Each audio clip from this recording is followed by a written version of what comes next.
हाँ, तो बच्चों आज हम बहुव्रीहि समास पढ़ रहे हैं और इससे पहले हमने बहुव्रीहि समास का परिचय देखा था। उसके बाद तत्पुरुष और बहुव्रीहि इन दोनों समास में जो अंतर है, भेद है, वो भी हमने देखा था। आज हम देखेंगे बहुव्रीहि समास का विग्रह करना। चलो, तो अब हम शुरू करते हैं आज के पाठ को। बच्चों, जब हमने बहुव्रीहि समास का स्वरूप ये पाठ पढ़ा था, यानी ये जब हम पढ़ रहे थे बहुव्रीहि समास का स्वरूप, तो उस दिन हमने एक टेबल देखा था और उस टेबल में जब हम विग्रह करते हैं तो उस विग्रह वाक्य में कौन कौन से पद होते हैं और किसका किसके साथ संबंध होता है, ये सब हमने देखा था।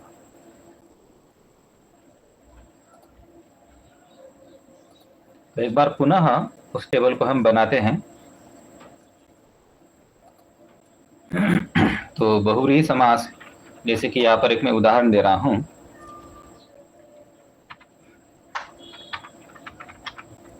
लंबोदरः, ये हमारा उदाहरण है।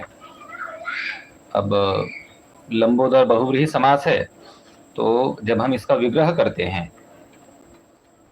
तो सर्वप्रथम हमें देखना होता है पूर्व पद, उसके बाद उत्तर पद, उसके बाद यत्, तत् और फिर हमारा ये अन्य पद। अब ये जो हमारा समास है ऊपर वाला लंबोदर, इस लंबोदर समास में पूर्व पद क्या है, यशिका बताओ।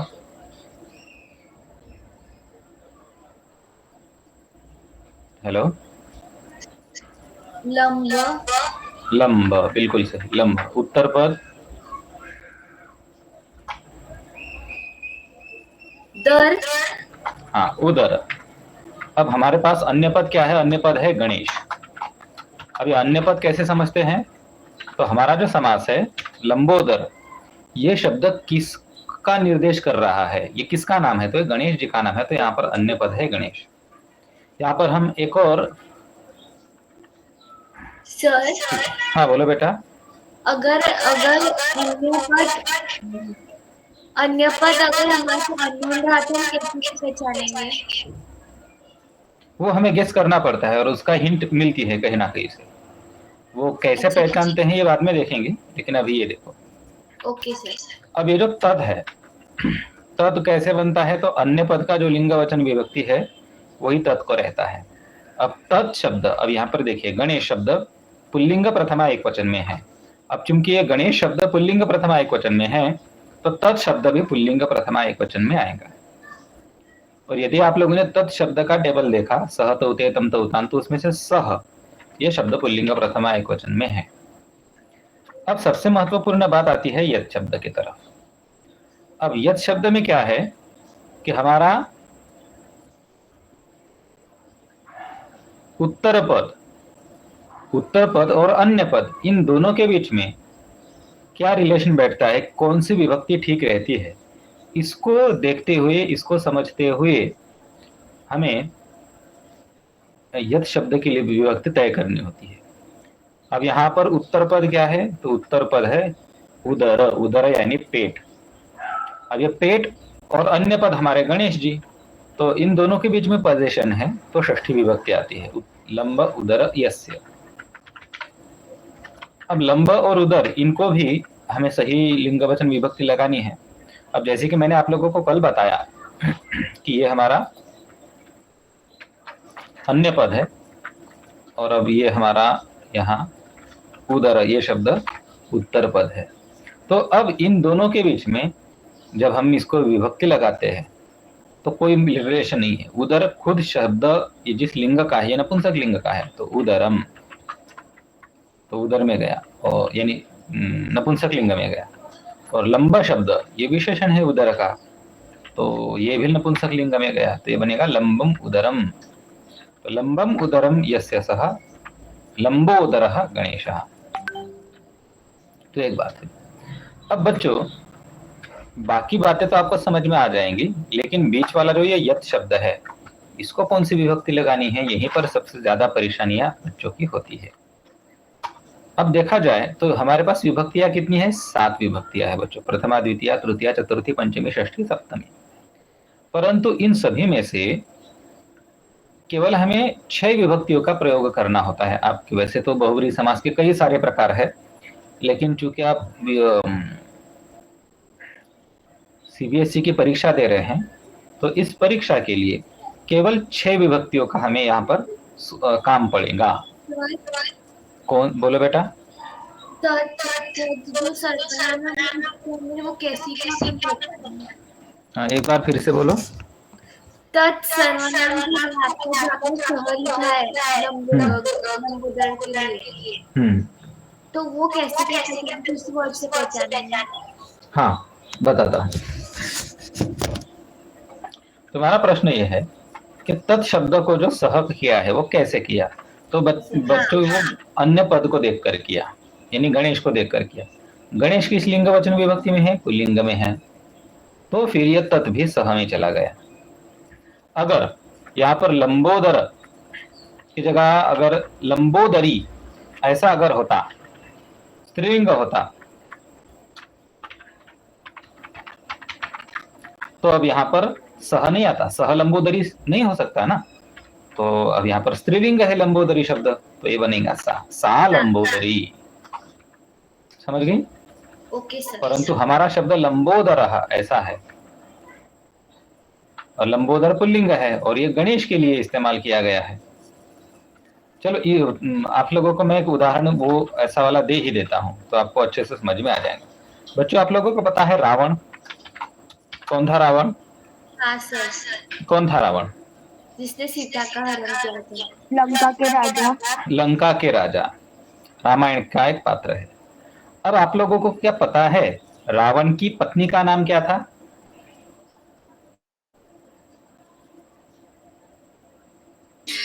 नहीं सर।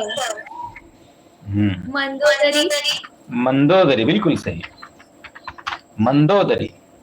अब मंदोदरी इस शब्द का अर्थ ऐसा है, यह महिलाओं के सौंदर्य का एक लक्षण है, महिलाओं के सौंदर्य का लक्षण है।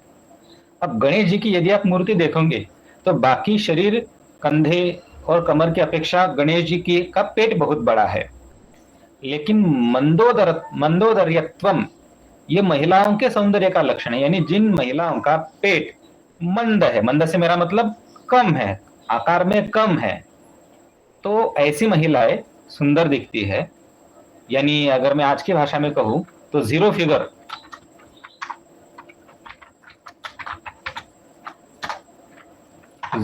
वाली। तो जीरो फिगर जो आजकल ट्रेंड चल रहा है ना लड़कियों में, कि पेट का वो जीरो फिगर होना चाहिए, यानी ऐसा, यानी वो कम पेट ये। तो अब मंदोदरी ये रावण की पत्नी का नाम था, और वो वास्तव में वैसी थी, तो इसलिए सुंदर भी थी।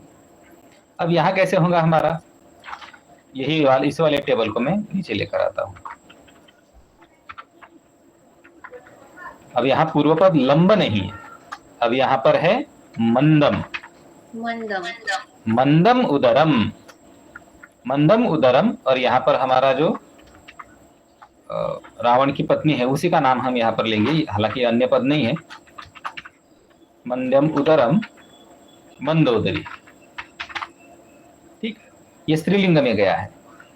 अब यहाँ पर सबसे पहली बात मुझे बताओ, सह मंदोदरी क्या हम कह सकते हैं ऐसा? नहीं कह सकते, क्योंकि अगर हम हमने अगर कहा कि ही इज मंदोदरी तो ये गलत है, हमें क्या करना पड़ेगा, शी इज मंदोदरी। तो शी के लिए हम सा शब्द का प्रयोग करते हैं, और ही हो यानी सह हो या फिर सा हो, ये सारे के सारे तत् शब्द के रूप है, तो यहां पर आएगा सा। पुनः एक बात, अब यत शब्द का भी रूप बदल जाएगा। अब यहाँ पर जो षष्ठी लगी है यत शब्द को, हाँ, तो यस्य की जगह पर यस्याहा ये होगा, ठीक है। हाँ सर। अब यशिका तुम्हें पूरी बात समझ में आ गई ना? हाँ सर, समझ। चलो, और इसके अंदर है, रुको जरा, और भी मैं बदलाव आप लोगों को बताता हूं। अब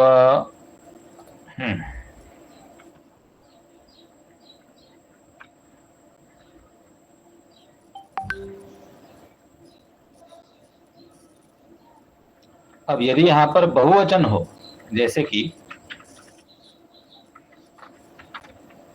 अब लंबोदर केवल गणेश ही हो, ऐसा कोई जरूरी नहीं है। जो लोग बहुत ज्यादा भोजन करते हैं और काम कम करते हैं, यानी मेरे कहने का मतलब यह है कि भोजन अधिक करना ये गलत नहीं है, लेकिन जितना हम भोजन कर रहे हैं उतना काम भी तो होना चाहिए ना। अगर भोजन के मात्रा में यदि आपने काम नहीं किया तब भी आप लंबोदर बनते हैं, ये तब भी आपका उदर बड़ा बनने लगता है। तो आजकल ऐसे बहुत सारे लोग हमें अपने समाज में देखने को मिलते हैं। तो अगर मैंने कहा लंबोदराः, यानी ये जनाः व्यायामं न कुर्वन्ति ते लंबोदराः भवन्ति, ये वाक्य लिखा मैंने। यानी जो लोग व्यायाम नहीं करते हैं वे लंबोदर होते हैं। अब यहां पर बहुवचन है, तो अब यहां पर मैं लिखूंगा लंबोदराः।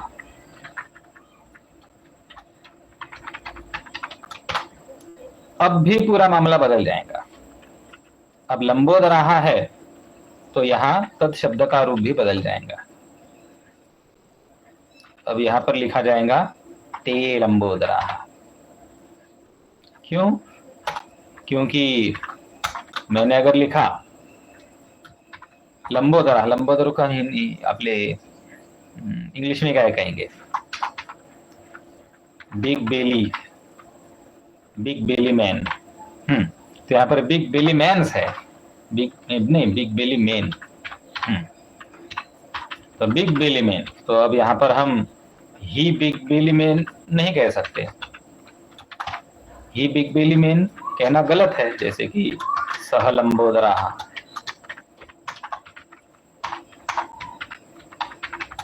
हमें कहना पड़ेगा दे बिग बेली मैन।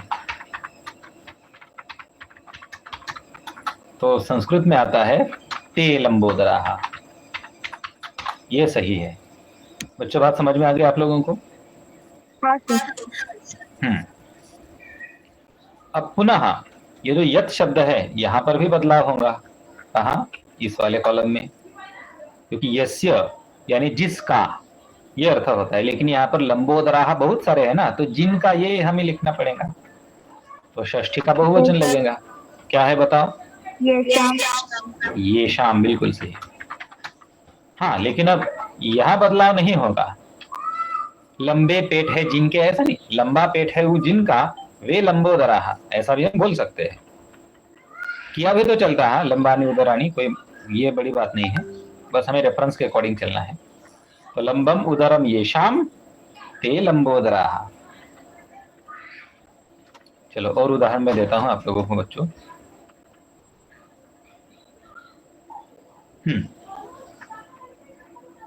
एक वृक्ष का उदाहरण है। वृक्षः, कीदृशः वृक्षः? तो मधुरफलः वृक्षः। बच्चों अभी यहाँ इसका विग्रह हमें करना है, तो इसका विग्रह हम कैसे करेंगे? सर्वप्रथम पूर्व पद बताओ बच्चों। मधुरफलः वृक्षः, इसमें पूर्व पद क्या है और उत्तर पद क्या है बताओ? बिल्कुल सही, मधुर और फल ये हमारा पूर्व पद है और उत्तर पद है। ठीक, अब हमें जब हम समास विग्रह करते हैं तो मधुर फल, उसके बाद हमें यत् शब्द लगाना होता है और तत् शब्द भी लगाना होता है। अब पहले मधुर और फल, इन दोनों के लिंगवचन विभक्ति को हम डिफाइन करेंगे। बच्चों मुझे बताओ, वृक्ष को कितने फल लगते हैं? एक ही लगता है कि बहुत सारे लगते हैं? बहुत सारे लगते हैं, तो फल शब्द बहुवचन में गया। अब मुझे बताओ, यह समास में आप लोगों को यहाँ फल ये शब्द पुल्लिंग में दिख रहा है, लेकिन मूलतः फल शब्द का लिंग क्या है? नपुंसक है, तो यहाँ पर बहुवचन में आएगा फलानी।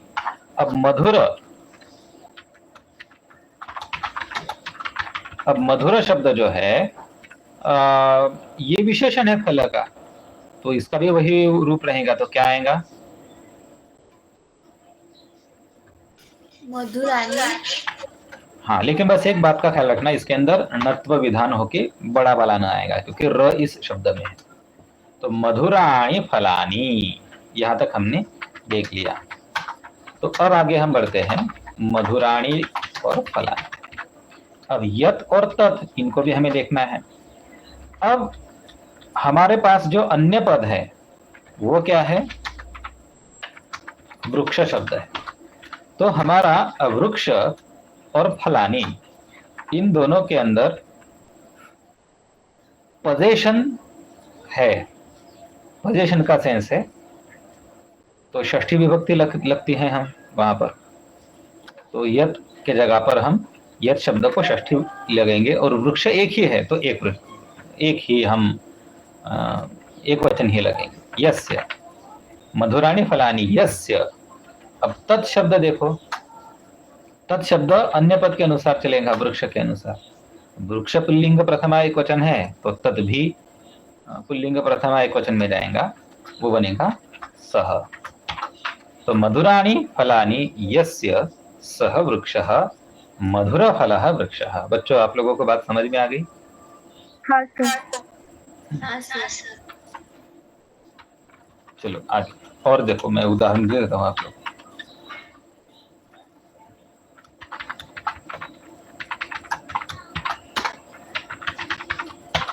शुभ्र वर्णः चंद्रः। प्रथा, क्या तुम इसका विग्रह कर पाओगी?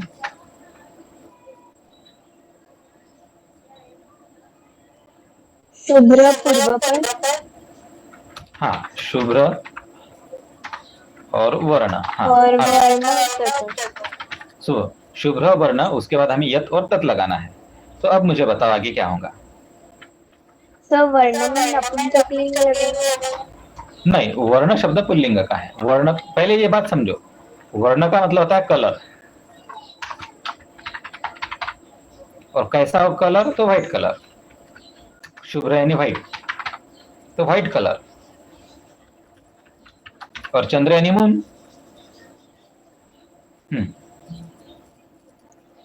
तो फिर उसको पुल्लिंग एक वचन लगेगा? हाँ, पुल्लिंग का कौन सा वचन? एक वचन, चंद्र एक ही है ना? हाँ, चंद्र एक ही है। और मुझे बताओ, वर्ण बहुवचन में हो सकता है क्या? वर्णा, ऐसा अभी के इसमें तो नहीं हो सकता। देखो, चंद्र है और वर्ण कलर, तो हम एक वचन में ही रहेंगे, तो शुभ्र वर्ण। चलो आगे बोलो। यस्य सह। बिल्कुल सही, शुभ्र वर्ण यस्य सह। तो हाँ बोलो बेटा। शुभ्र और वर्ण को प्रथमा के एक क्या बताएंगे? एक बार फिर से बोलो। शुभ्र और वर्ण जो है उनमें मतलब एक वचन क्यों है? बताता हूँ बच्चों, मान लो कि ये चंद्र है, हालांकि नहीं है लेकिन मान लो, ठीक है। अब ये इस चंद्र का रंग कौन सा है, मुझे बताओ। ये सफेद है। अब कितने सफेद रंग है उसमें बताओ मुझे। एक ही है ना, तो इसीलिए एक क्वेश्चन लेगा। हाँ। यही तो तुम्हारा सवाल था ना सर, वो पीछे थोड़ा मतलब इसलिए कंफ्यूजन हो गया। दूर हो गया है क्या? हाँ सर। ओके। हाँ, यशिका बेटा, अब तुम्हारे लिए प्रश्न है। हाँ sir.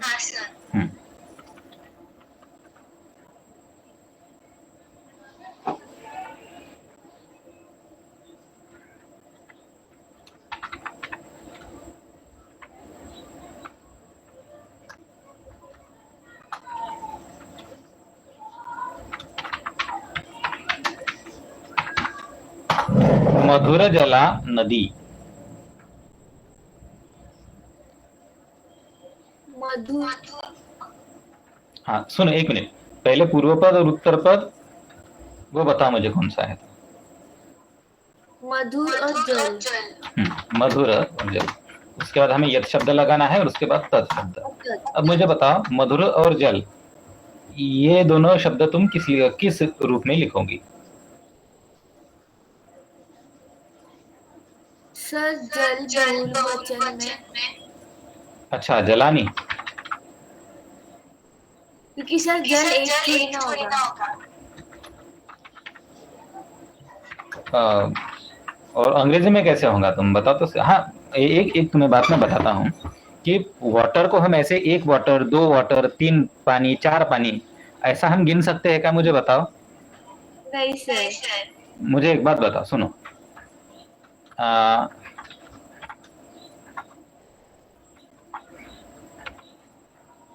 this is a glass of water, again this is a glass of water, again this is a glass of water, we have 3 glass of waters। अब इसमें मैं पानी भर रहा हूँ, नीले रंग का पानी।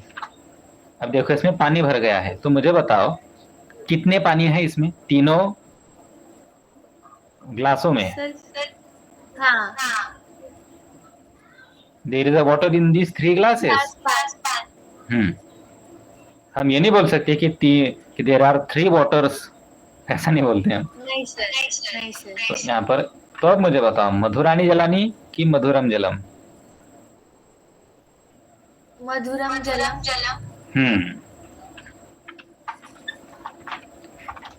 मधुरम जलम, आगे बताओ। यस्य सह। हाँ यस्य सह, मधुरम जलम यस्य सह। अब मुझे बताओ बेटा कि इसमें हमारा समास कौन सा है? मधुर जला नदी। अब ये शब्द किस लिंग में है बताओ? नदी। नदी शब्द का लिंग क्या है? अच्छा नदी पुल्लिंग है? नहीं सर, स्त्रीलिंग। स्त्रीलिंग है, वाह बहुत बढ़िया, स्त्रीलिंग है। तो मुझे बताओ सह का मतलब क्या है? ही। सा नदी। अब यस्य ये किस लिंग में है? सर यस्य पुल्लिंग में। तो हमें क्या चाहिए यहाँ पर? यस्याः। यस्याः, बिल्कुल सही। तो मधुरम जलम यस्याः सा नदी। नदी कौन सी नदी? तो मीठा पानी है जिसका वह नदी। समझी? हाँ सर। चलो भूमि बेटा तुम्हारे लिए प्रश्न।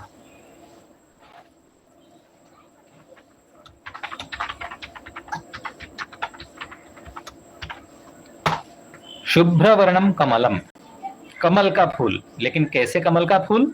तो सफेद कमल यानी सफेद रंग वाला कमल का फूल।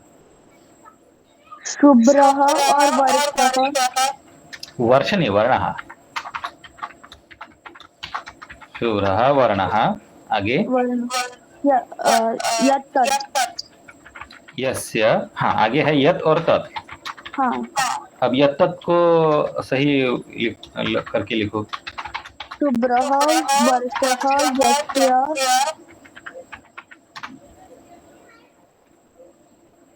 यस्य तत्, वाह बिल्कुल सही। अब देखो अगर तुमने ऊपर देखा तो ऊपर यहाँ एक उदाहरण है, शुभ्र वर्णः चंद्रः, यानी सफेद रंग है जिसका वह चंद्र।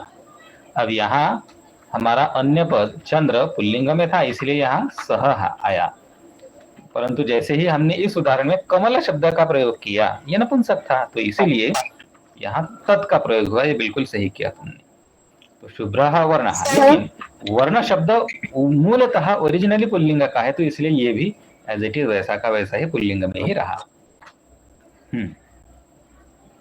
तो मैं पूछती थी कि चंद्र और कमल में जैसे हमको डिफरेंस अभी समझा, बट अगर फिर तब चंद्र भी ऐसे तो नॉर्मली मान लेंगे तो फिर उस टाइम ऑप्शंस में लिविंग के मतलब तद भी आएगा और सह भी आएगा क्या? देखो, मैं इससे कोई मतलब नहीं है लिविंग बीइंग है कि नॉन लिविंग बीइंग है, शब्दों को देखकर हमें पता मतलब चलता है। चंद्र पुल्लिंग में कैसे?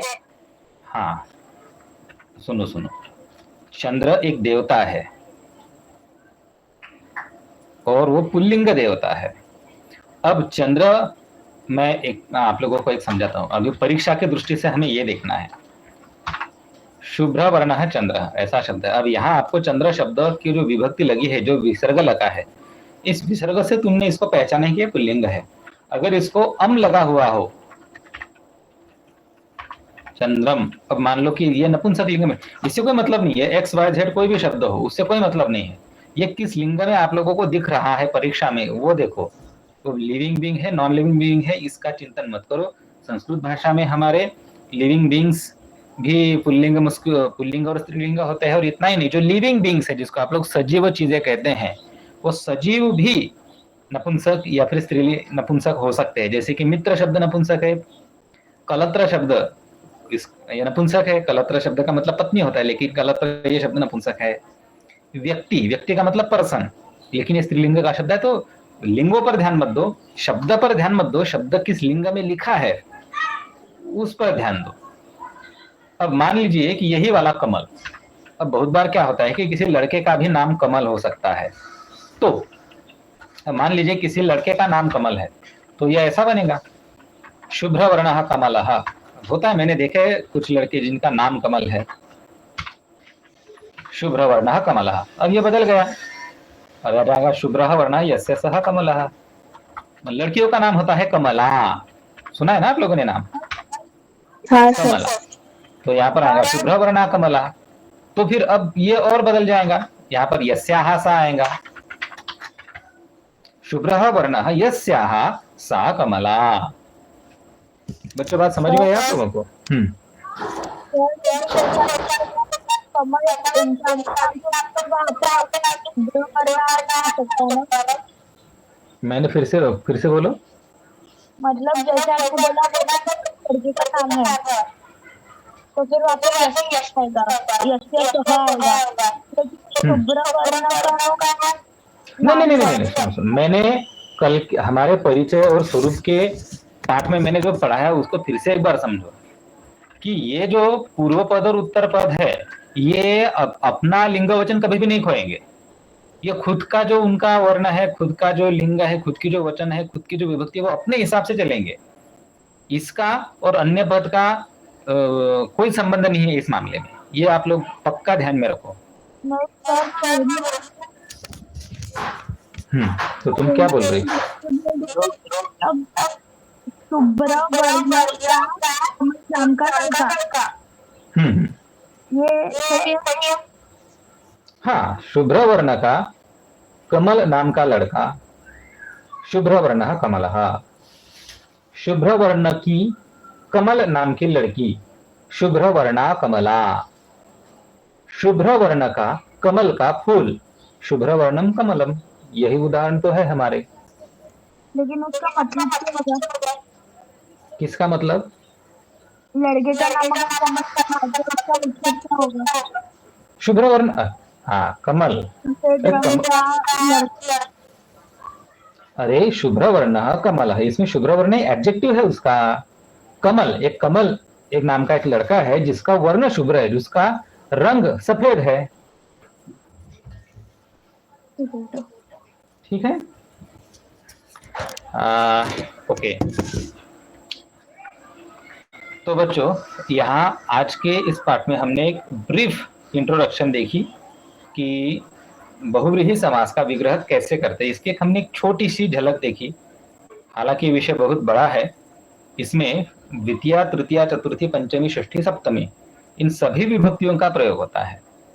तो इन सभी विभक्तियों का प्रयोग करके बहुव्रीहि समास का विग्रह कैसे करते हैं, ये हम आने वाले पाठ में पढ़ेंगे, अगले कल के पाठ में।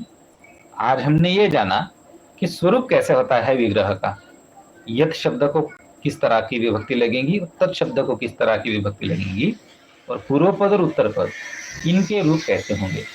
तो कल हम पुनः मिलेंगे हमारे समास को विभक्तियों के साथ। ठीक है बच्चों? हाँ सर।